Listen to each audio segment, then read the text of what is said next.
Okay, let's read the last two chapters of Scarlet Discovers True Strength. You're okay.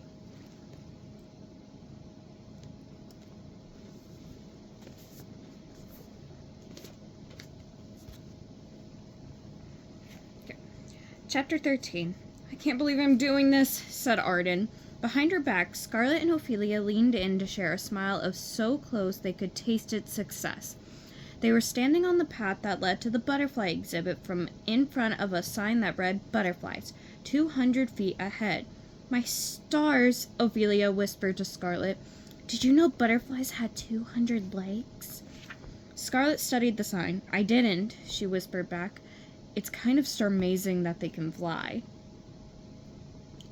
Ooh. The wooden sign also had a carving of a butterfly, which Arden was regarding with an anxious expression. Don't worry, said Ophelia. Like we said, if you don't want to go in, you don't have to. No, of course not, but let's keep going, Scarlet said. The path turned, and as it did, the exhibit itself came into view. Oh, it's such a pretty structure, said Ophelia. Scarlet had to agree. The side they could see had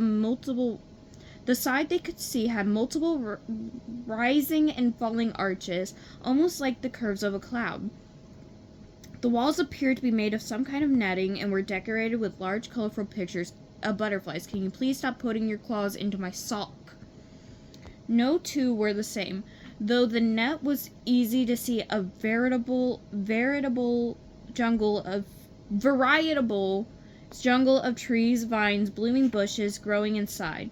What they couldn't yet see from a distance, Scarlet figured, was any butterflies. Just imagine if that place glittered, said Ophelia. How stunning would it be? I think they might light it up at night on weekends, said Arden. Really? Ophelia's face brightened at the thought, as much as a face on Wishworld could. Yeah, but I'm not sure. I've never actually seen it. It's just something I've heard. Oh, I'd love to see it. I'd love to stay and see it. Scarlet, do you think we can? Why couldn't you? Said Arden. Let's just keep going, said Scarlet. Shall we? I mean, if that's okay. Hold on. 2, 4, 6, 8. Okay, so 8 left in this chapter. And then the epilogue has 2, 4, 5. Okay, so... yeah. So 8 plus 5 is 13. Yeah.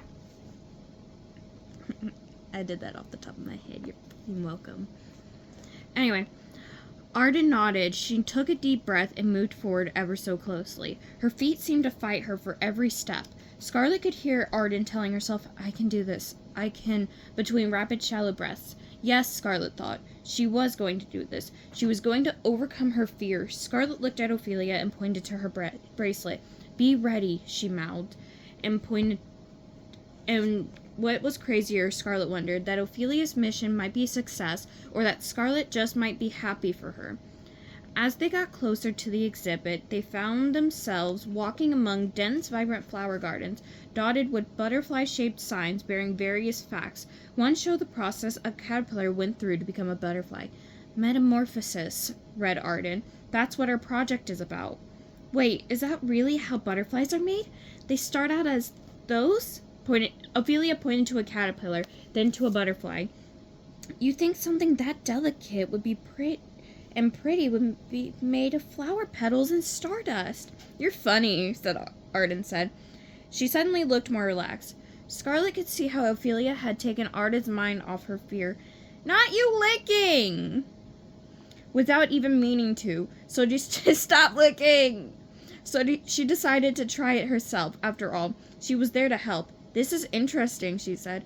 Did you know butterflies don't eat? They can only drink, and they taste with their feet. That's uncommon, right? Arden laughed again. It worked. Ophelia had practically felt the wish energy come out, ready to come out of this wisher, and she could tell that Ophelia was sensing it too. Oh, Ophelia went on, not really getting the humor in anything, but still happy to play along. And look here. It says that they have 4 wings, 2 on each side, and only 6 legs, not 200. She paused to frown, seriously confused. 200? You're so funny, Arden giggled. Both of you. She stopped in front of another sign. Oh, check this out. According to this, butterflies can see ultraviolet colors. It helps them know which flowers have the nectar they want. What's so special about seeing ultraviolet colors? She grinned. I mean, can't everyone? I don't get it. Ophelia whispered to Scarlet. You don't have to, Scarlet murmured back. Just so it works. How about this one? She said more loudly, pointing to another side. This is also about what butterflies see. It says butterflies are attracted to bright colors, especially yellow and red. She waited for Arden to laugh, or chuckle, or at least smile. Instead, though, she looked over to see Arden staring down at her bright yellow t-shirt. She touched the hem of her ruby red skirt. What's wrong? Scarlet asked. I can't do this. But you have to. I mean, yes you can. Maybe, but not today. Not dressed like this. What if they land on me? I thought I was ready. I did, but I'm not ready. I'm really not. She held out her hands. Look, they were trembling like leaves in a solar... Look, they were trembling like leaves in a solar storm. Oh, fuck. Wrong. She held out her hands. Look, they were trembling like leaves in a solar storm. Scarlet looked over at Ophelia. She did have an idea. Did she have an idea? Any idea at all? Scarlet had done everything she could to think of... I can't wait to finish this damn book.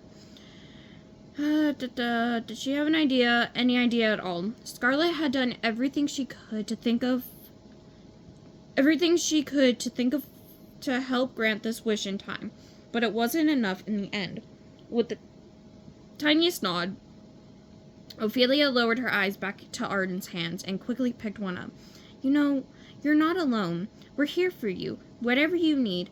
Would it help at all if Scarlet and I stayed right by your side and maybe held your hands?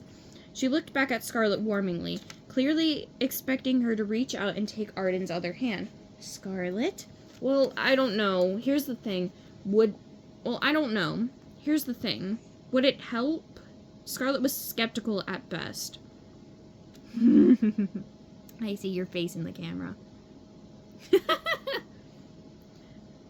She never bought into the whole Starland hand-holding all the time thing. What was the point? She didn't know. To other starlings, linking arms and holding hands came as naturally as glowing, but to Scarlet it always felt forced. In fact, getting that close to others just made her feel more alone. But Ophelia wasn't letting go, and neither was Arden. Oh, why not? Scarlet finally thought. She reached out and put her hand lightly on Arden's, surprised at how warm and soft it felt. Arden squeezed, and Scarlet nearly jumped. Instead, though, without even thinking about it, she flashed Arden a smile and squeezed back. You know, it's so weird how I met you today, Arden said with a small but grateful smile. It's almost like a fairy godmother sent you or something. Well, that sure didn't happen, Scarlet said. Close, though. Ophelia grinned, then caught Scarlet's really face. What? Oh, that's a joke. So shall we try this again? Scarlet said. Together? Okay. Arden took a deep breath. Just don't let go. Hand in hand, they walked down the last bit of path toward the butterfly building and up the wide glass door. Hold on. Okay. Thank God. Inside, they could see stars of the exhibit. Hydrons and hydrons of butterflies. Some were tiny, no bigger than a pinky. Others were almost as big as a hand. Some were yellow and black. Some were orange, and some were all white. And some were the same exact blue as Vega's hair. Oh, that's cute. That's a cute thought. Now, just so we're clear, if I start to scream or faint or anything like that, we're coming right back out. Of course, said Ophelia. We've got you, said Scarlet. She placed her other hand on Arden's as well. Okay. Arden took a long and short breath, and slow breath in, held it, and let it out quickly. I think I'm ready. Wait, what? Oh no, groaned Scarlet. What's wrong? We have a problem, I'm afraid. Scarlet nodded toward the door, to the sign hanging in the middle, right over the handle, where it was impossible to miss. In the most unsparkly black block letters, it read very simply, closed. What? What does that mean? said Ophelia as she read it. Does that mean we can't go in? That's totally what it means, said Arden. Look. She pointed to another sign to the side of the door that listed the operating hours. They're closed every Thursday. Oh well, I guess this fear just wasn't meant to be conquered all in a day. But at least I got a little closer to facing it, right? Right, Scarlet sighed. A little closer. Great, she thought. If only energy could be captured from that. But no, they needed a wish to be fully granted, and they needed it granted soon. Not the next day or that weekend when Arden suggested they return. We're going in today, right now, said Scarlet as she worked to unlock the entrance with her mind. She clasped Arden's hand more tightly and pulled her toward the door. We've come this far. We can't stop now. Come on, Ophelia, you too. What? How? But we can't. It's closed, said Arden, confused but stubbornly holding her ground. Scarlet! Scarlet! On the other side of Arden, Ophelia tried to get Scarlet's attention by waving wildly with her hand. Scarlet! What? It's no big deal. We'll go in and come right back out. But that's just it. We don't have to, said Ophelia, pointing. Scarlet followed her finger to Arden's shoulder. Freaking fireballs! Ophelia grinned. I know, right? What? What is it? Arden asked. She started to turn her head. No, don't move, Scarlet calmly warned her. Arden froze. What is it? Tell me. Okay, there's a butterfly on your shoulder, Scarlet said gently as gently as she knew how. What? It's very small. How small? Scarlet held up her first finger and thumb 2 inches apart. It's kind of light gold, she said, with black outlines. There's even some orange and a little blue. It sounds kind of pretty, said Arden. Oh, it is, said Ophelia. I don't know. Should I look? Yes, said Scarlet and Ophelia together. But slowly, said Scarlet. Don't scare it away. Slowly, very slowly, Arden shriveled her head to the right until she could just barely see the butterfly out of the corner of her eye. Her heart must have been racing, Scarlet thought. Of her own fluttering heart was any gauge.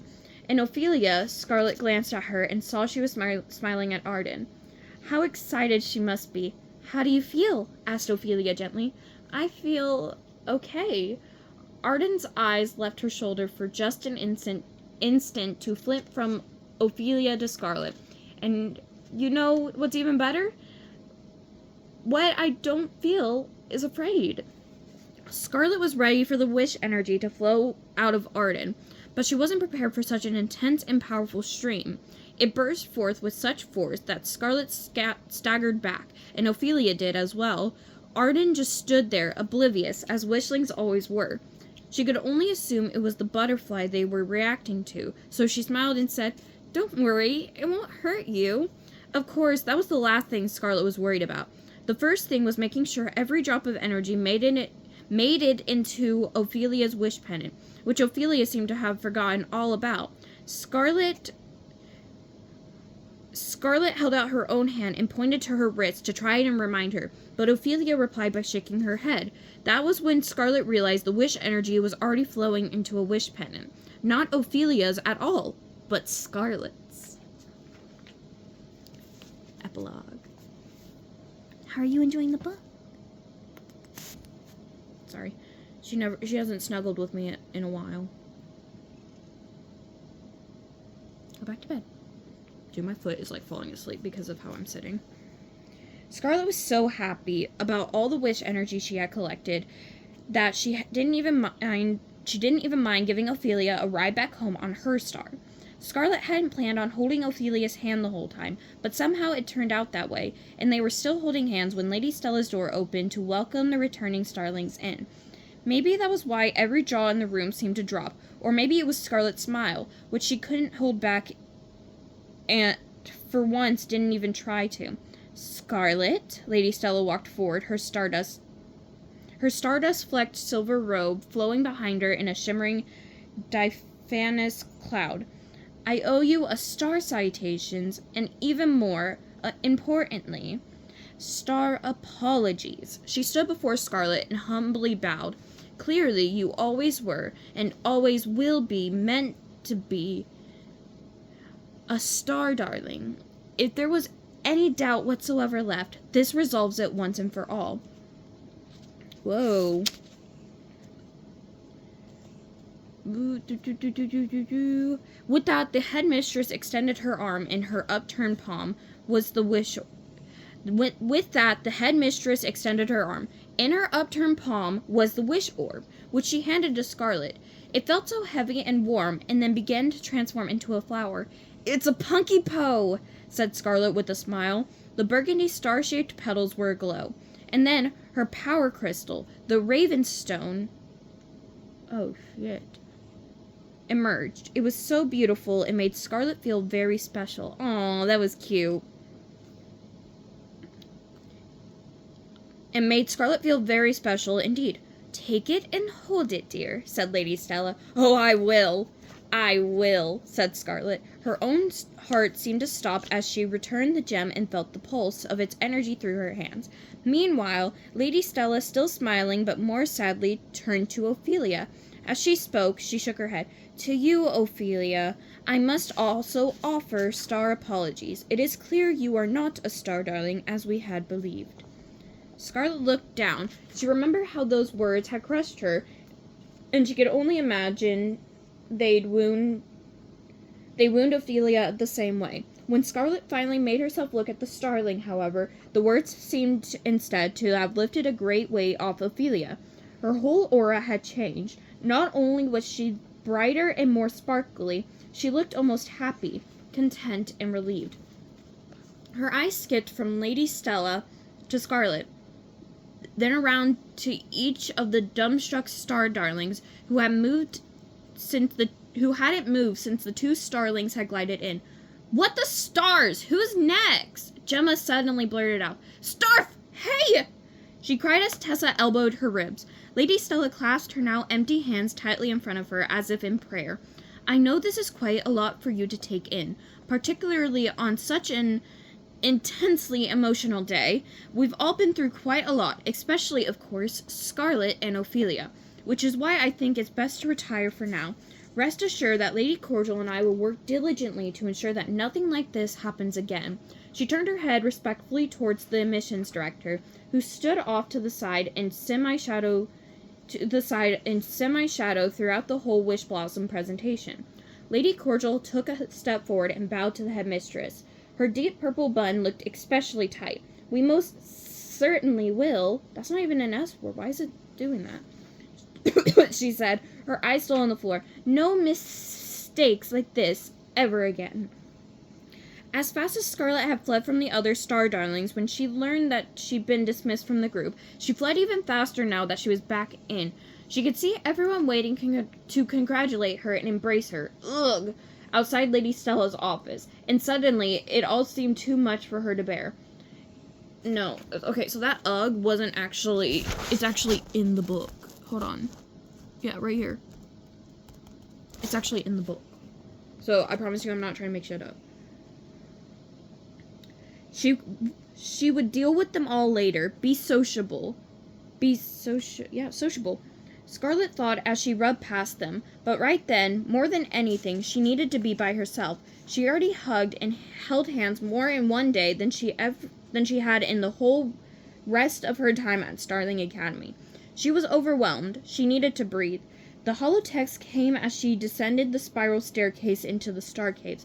"Where did you go?" it flashed as Vega's picture appeared in the upper corner of the screen. Scarlet almost didn't answer, but then another line came through, and another after that. "We have to talk. You were right, and so was Cassie. The lab results came in while you were gone." And Scarlet waited. Well, she thought, what had they found out? Finally, she texted back. "What did they say?" She realized she was holding her breath and stared at her stars up, waiting for Vega's reply. At last, the screen flashed again, this time with both Cassie's and Vega's faces, one in each corner. Vega's picture coyly winked. "Here's a hint. Isle of Misera. For more, meet us in the hedge maze, ASAP." So, as fast as possible, Scarlet spun and ran back up the stairs. The Isle of Misera? That sad, barren, negative energy dumping ground? Could it be that Star Darling's flowers had come from there? Cassie comes through. Okay, that's the end of Scarlet's book. That's not the right stick-it note. And it's under my foot. Oh, well. Okay. But that's the end of Scarlet's book, and I will see you guys next time. Say goodbye, Nala.